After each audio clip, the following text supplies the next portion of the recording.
Hi and welcome. In today's video, I'm going to show you an important but often overlooked feature to enhance your REST API endpoints: compression.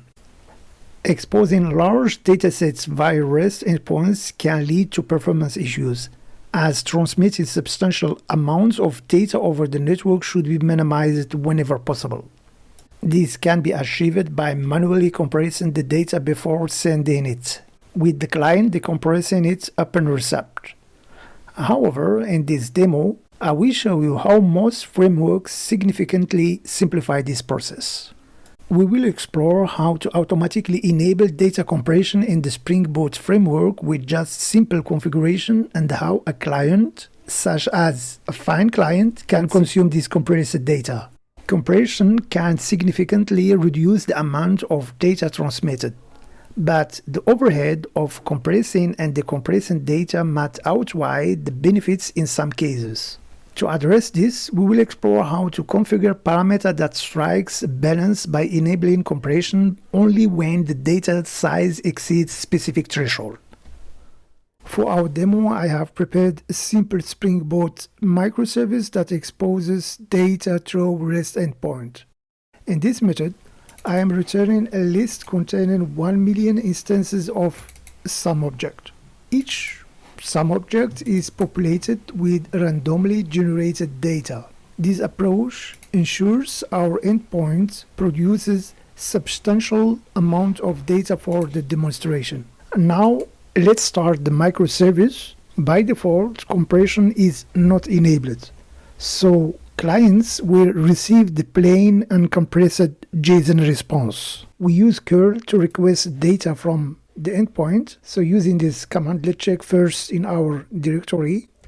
Nothing here, and we will use this command, this curl command, to request data from this endpoint and save the data into this file, not compressed. Let's see. As you see, so we can see that about 70 megabytes of data is received. We can check that here. We can check that here, 71 megabytes. And if we try to compress the data using this command getzip, now we see when the file is compressed, we have only 43 megabytes. Now what we can do is to enable compression in Spring Boot, and for that there is one parameter, just one parameter in the application property files. We use this parameter. The default value is false, so server compression enabled, false. Now let's set it to true and see the impact. We'll start the server. Server has been restarted. Now it is up to the client. The client decides whether the data should be received compressed or not compressed, and this just using one header parameter like this. So it is the same curl command. However, we add this accept encoding getzip. Now let's see.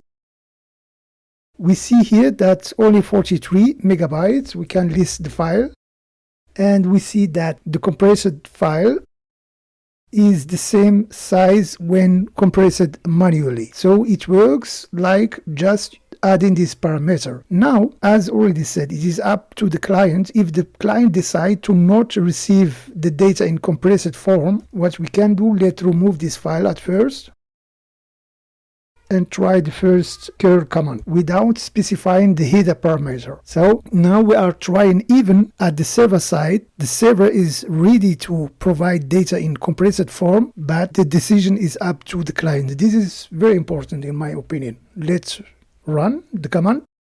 And as you see, we received the data in non-compressed form. Configure Feign Client to consume compressed data. Let me just show you a small thing. So now if the compression is disabled at server side, so even you try to receive this data using the header like this. So if we try to consume the data like this, so let's try. So we will receive the data in non-compressed form, and this is obvious because the compressions happen on server side.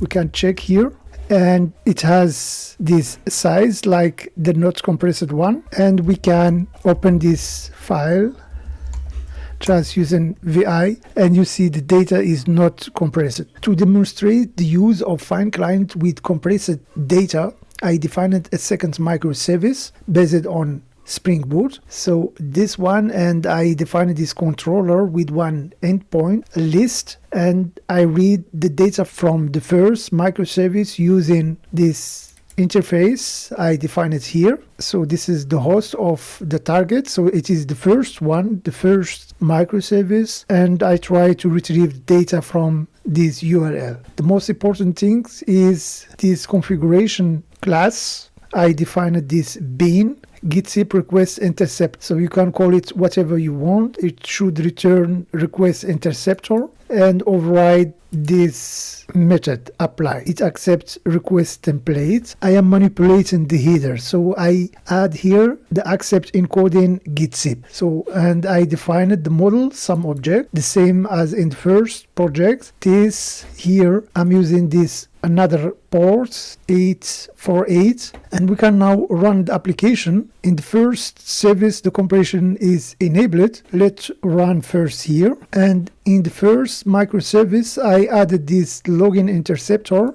this one, this annotated with component, and it implements handler interceptor just to get information from the header of the clients. Write out all this information. So we will run it with compression enabled, and in the browser let's call localhost. We set 80 and list. It will take some time.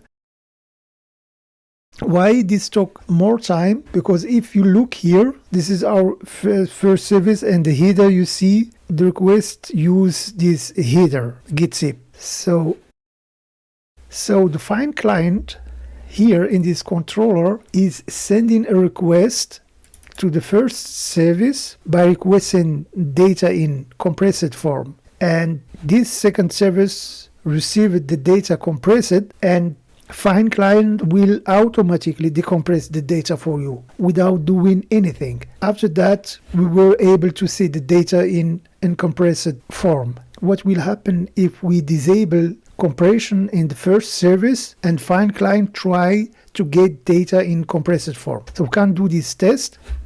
So I will disable here, restart, and now Feign Client will send the request requesting compressed data. You will see that it will take less time, because this time, as you can see now, it took less time than the first call, because the data comes uncompressed and was no need to decompress the data. The important things, Feign Client will deal with compressing or decompressing automatically. You don't need to take care of that. It happens automatically. There is one important parameter. You can define here a threshold in bytes. So when data exceeds this threshold, the data will be compressed. So I hope you find this demo helpful. Thanks for watching, and bye.